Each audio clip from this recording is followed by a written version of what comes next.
Quadruple marker test in pregnancy आपको कब करवाना चाहिए, ये कितना सही होता है, क्या पॉजिटिव रिपोर्ट का मतलब ये है कि 100% आपके बच्चे में डाउन सिंड्रोम है। अगर मैं आपसे कहूं कि एक ऐसा ब्लड टेस्ट है जो ट्रिपल मार्कर टेस्ट से थोड़ा अधिक स्टिक माना जाता है और गर्भ में पल रहे बच्चे में कुछ जन्मजात बीमारियों के जोखिम का बेहतर अनुमान दे सकता है, तो क्या आप उसके बारे में पूरी जानकारी नहीं चाहेंगे? क्योंकि मेरे क्लिनिक में अक्सर गर्भवती महिलाएं अपनी रिपोर्ट लेकर पूछती हैं, सर मेरी क्वाड्रपल मार्कर रिपोर्ट में हाई रिस्क का है, तो क्या मेरे बच्चों को 100% डाउन सिंड्रोम है?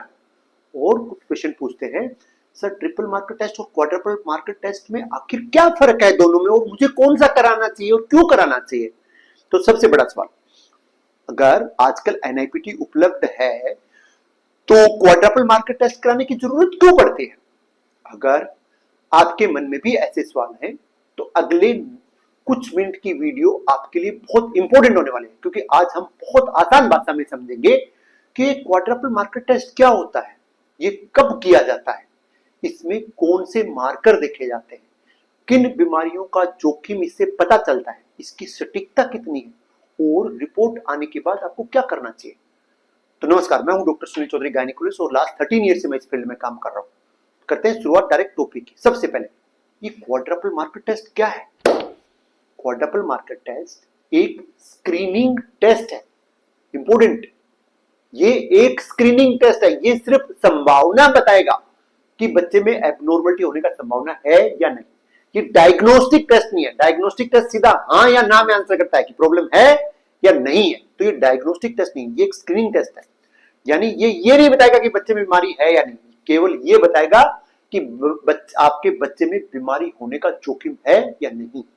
इसलिए रिपोर्ट देखकर घबराने का जरूरत नहीं है।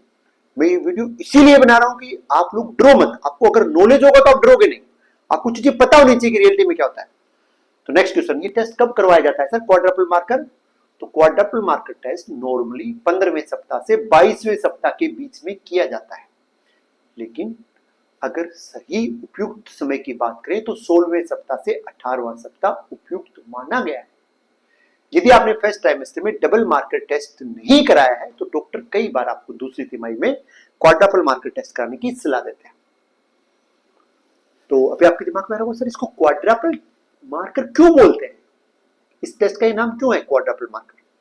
क्योंकि इससे प्रेग्नेंट लेडी के खून में हम 4 हार्मोन का लेवल नापते हैं। चार का मतलब क्वाड्रपल होता है, इसलिए इसका नाम पड़ गया क्वाड्रपल। तो पहला हार्मोन होता है अल्फा फिटोप्रोटीन, ये मेनली बच्चे के लीवर द्वारा बनता है। दूसरा हार्मोन होता है सीरम बीटा एचसीजी, यानी उसका full form human chorionic gonadotropin. तीसरे की अगर बात करें अनकॉन्जुगेटेड एस्ट्राडायोल, ये बच्चे और प्लेसेंटा दोनों के स्वास्थ्य से जुड़ा होता है। और चौथा हार्मोन यहाँ पे अपन नापते हैं इनहिबिन ए। यही एक अतिरिक्त मार्कर है जो इसे ट्रिपल मार्कर से अलग बनाता है। इसी अतिरिक्त मार्कर के कारण डाउन सिंड्रोम की स्क्रीनिंग की क्षमता कुछ बेटर हो जाती है, थोड़ी सी सेंसिटिविटी इस टेस्ट की बढ़ जाती है। अभी आपके दिमाग में आ रहा होगा, सर कौन कौन सी बीमारियों का जोखिम बताएगा ये? अगर हम क्वाड्रपल मार्कर कराएंगे तो हमें क्या पता चलेगा कि बच्चे में कौन सी समस्या है या नहीं? तो ये मेनली डाउन सिंड्रोम ट्राइसोमी 21 को बताएगा, एडवर्ड सिंड्रोम जिसमें ट्राइसोमी 18 नंबर क्रोमोसोम एक एक्स्ट्रा होता है उसको बताएगा, और न्यूरल ट्यूब डिफेक्ट्स के बारे में बताएगा। न्यूरल ट्यूब डिफेक्ट्स जैसे आप फोटो में देख रहे हो, स्पाइना बाइफिडा। कुछ मामलों में रिपोर्ट अन्य जोखिमों के बारे में भी अप्रत्यक्ष जानकारी दे सकती है, लेकिन इसका मुख्य उद्देश्य इन्हीं प्रमुख कंडीशन की स्क्रीनिंग करना है जो मैंने अभी आपको बताया। तो अभी आपके दिमाग में आ रहा होगा, सर इसकी रिपोर्ट कैसे बनती है? क्या केवल 4 मार्कर देखकर रिपोर्ट बनाई जाती है? तो ऐसा नहीं। 4 हार्मोन के हम टेस्ट करते हैं और इस टेस्ट की रिपोर्ट के साथ आपका एज, मतलब मदर की एज, आपका कितने दिन का प्रेगनेंसी है, आपका वजन कितना है, आपका प्रेगनेंसी नॉर्मल प्रेगनेंसी है या आईवीएफ प्रेगनेंसी, आपका सिंगल बेबी है या डबल बेबी है, आपको डायबिटीज है या नहीं, ये सब जानकारियां कंप्यूटर में एक सॉफ्टवेयर में डालते हैं। फिर वो सॉफ्टवेयर ये बताता है कि जो बच्चा पेट के अंदर है उसके अंदर हाई रिस्क है या लो रिस्क है, उसका अनुमान लगाया जाता है कि लो रिस्क है या हाई रिस्क है। अगर आपकी रिपोर्ट में हाई रिस्क आ भी जाए तो क्या करना है? सबसे पहले डरना नहीं है, मैं बैठा हूं, डरना नहीं है, इसीलिए मैं आपको वीडियो बना रहा हूं। हाई रिस्क का मतलब यह नहीं है कि बच्चे में 100% कोई ना कोई सिंड्रोम है। हाई रिस्क का मतलब केवल यह है कि आपको आगे कुछ और जांच कराने की आवश्यकता पड़ सकती है।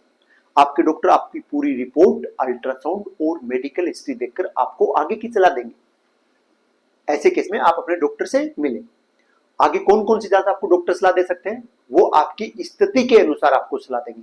हो सकता है वो आपको लेवल 2 अनोमली स्कैन, जिसको टिफा स्कैन भी बोलते हैं, उसको कराने के लिए बोले। हो सकता है आपको एनआईपीटी कराने के लिए बोले। कुछ मामलों में हम एम्नियोसेंटेसिस, जो कि डायग्नोस्टिक कंफर्मेटरी टेस्ट है, 100% सच बताता है, उसकी भी सलाह देते हैं। तो याद रखिए, केवल क्वाड्रपल मार्कर रिपोर्ट के आधार पर कभी भी गर्भावस्था से जुड़ा बड़ा निर्णय नहीं लिया जाता है, क्योंकि ये एक स्क्रीनिंग टेस्ट है, ये सिर्फ एक संभावना बताता है। अभी एक महत्वपूर्ण कंपैरिजन आपके दिमाग में आ रहा होगा, ट्रिपल मार्कर टेस्ट और क्वाड्रपल मार्कर टेस्ट में क्या अंतर है? दोनों दूसरी तिमाही में तो आप कर रहे हैं, लेकिन ट्रिपल मार्कर में केवल हम 3 हार्मोन का टेस्ट करते हैं, क्वाड्रपल मार्कर में 4 हार्मोन का टेस्ट करते हैं। क्वाड्रपल मार्कर थोड़ा सा ज्यादा सेंसिटिव है।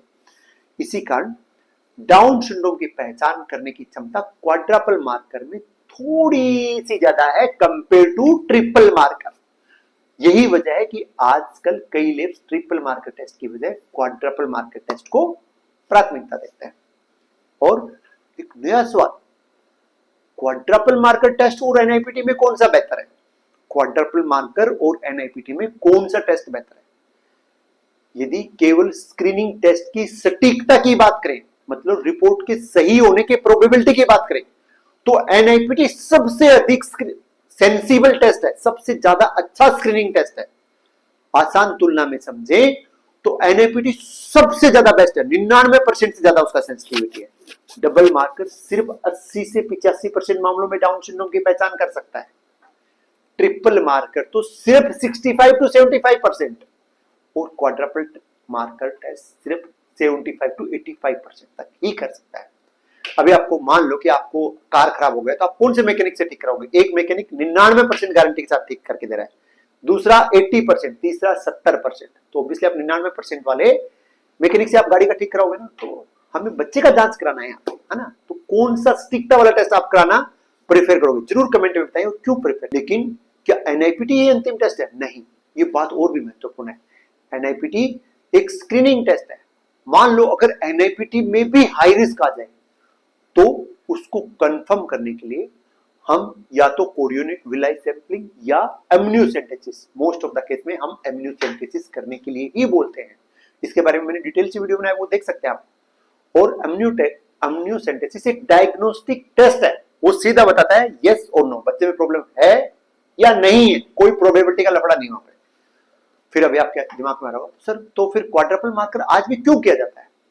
क्योंकि हर महिला एनआईपीटी नहीं करा सकती। एनआईपीटी एक महंगा टेस्ट है, वो अफोर्ड नहीं कर सकती, वो इतने पैसे नहीं लगा सकती। जो लोग पैसे लगा सकते हैं वो लोग एनआईपीटी टेस्ट ही कराते हैं, वो अपने बच्चे के साथ कोई रिस्क नहीं लेते। क्वाड्रपल मार्कर टेस्ट एक सस्ता टेस्ट है, तो जो लोग एनआईपीटी अफोर्ड नहीं कर सकते वो क्वाड्रपल मार्कर या डुअल मार्कर टेस्ट करते हैं, सिंपल बात है। इसी कारण कई महिलाओं में आज भी ये एक उपयोगी स्क्रीनिंग टेस्ट है। अभी नेक्स्ट क्वेश्चन, सर क्या सभी महिलाओं को क्वाड्रपल मार्कर टेस्ट कराना चाहिए? इसका आंसर नहीं। ये इस बात पर निर्भर करता है कि आप कौन से वीक में अभी प्रेग्नेंट है। क्या आपने पहले डबल मार्कर टेस्ट करवाया है? आपका अल्ट्रासाउंड रिपोर्ट कैसा है? आपकी उम्र क्या है? और आपका व्यक्तिगत रिस्क प्रोफाइल क्या है? फैमिली हिस्ट्री में कोई एबनॉर्मल बेबी का हिस्ट्री है या नहीं है? इसलिए सही टेस्ट का चुनाव हमेशा डॉक्टर की सलाह से ही होना चाहिए। एक बहुत बड़ा मिथ, मतलब एक बहुत बड़ा अंधविश्वास, बहुत सारे लोग बोलते हैं सर रिपोर्ट अगर पॉजिटिव आ जाए क्वाड्रपल मार्कर का तो बच्चा 100% सिंड्रोम वाला बच्चा है। क्या ये बात सच है? तो इसका आंसर है नो। इस सिंड्रोम वाला बच्चा होए ऐसा नहीं है, ये बात बिल्कुल गलत है। दूसरी तरफ अगर डुअल मार्कर के रिपोर्ट में लो रिस्क भी आ जाए तो भी 100% गारंटी नहीं है कि आपके बच्चे में समस्या नहीं है, क्योंकि ये टेस्ट सिर्फ स्क्रीनिंग टेस्ट है, डायग्नोस्टिक नहीं है। क्वाड्रपल मार्कर केवल संभावना बताता है कि बच्चा एबनॉर्मल होने का संभावना है या नहीं। मेरे क्लिनिक का मैं आपको एक्सपीरियंस बता रहा हूं।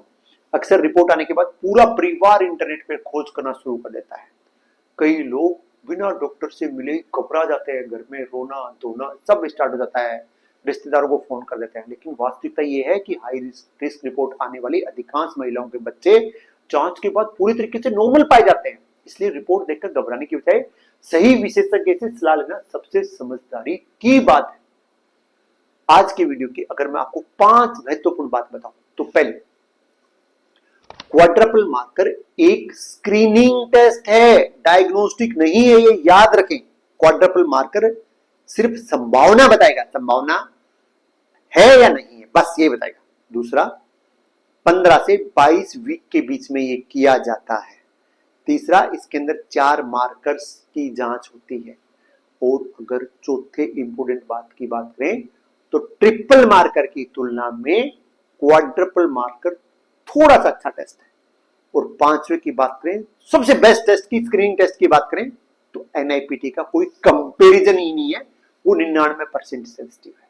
लेकिन अगर एनआईपीटी में भी समस्या आ जाए तो फिर हमारे पास ऑप्शन आता है अम्नियोसेंटेसिस का, वो डायग्नोस्टिक टेस्ट है, वो एकदम कंफर्म दूध का दूध पानी का पानी कर देगा।